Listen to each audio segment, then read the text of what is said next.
அடுத்த சம் பார்க்கலாம். 3 numbers are in the ratio of 3:4:5 and their LCM is 1200. Find the HCF of the numbers கேக்குறாங்க. அது 3 எண்கள். அதோட விகிதம் பார்த்தோம்னா 3:4:5. அதோட LCM equal to 1200.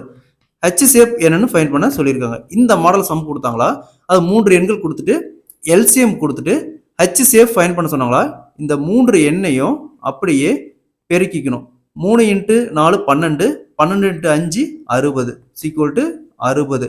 ஸோ இந்த LCM இந்த 60ஆல் அப்படியே வகுத்தமா 20. ஸோ 20 இதுதான் இதோடைய HCF. அப்ப HCF equal to 20.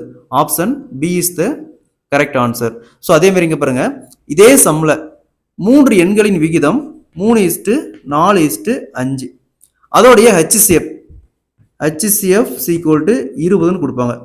20ன்னு கொடுத்துட்டு அதோடைய LCM ஃபைண்ட் பண்ண சொல்லுவாங்க. LCM ஃபைண்ட் பண்ண சொன்னாங்களா, ஸோ அதே மாதிரி இந்த 3 எண்ணையும் பெருக்கணுமா 60 × HCF கொடுத்து LCM கேட்டாங்களா, அந்த HCF பெருக்கிக்கணும், இந்த 3 விகிதத்தோட பெருக்கிக்கணும். அப்ப 60 × 20 1200. ஓகேங்களா? இதுல ஒன்னு LCM கொடுத்துட்டு HCF கேட்பாங்க, HCF கொடுத்துட்டு LCM கேட்பாங்க.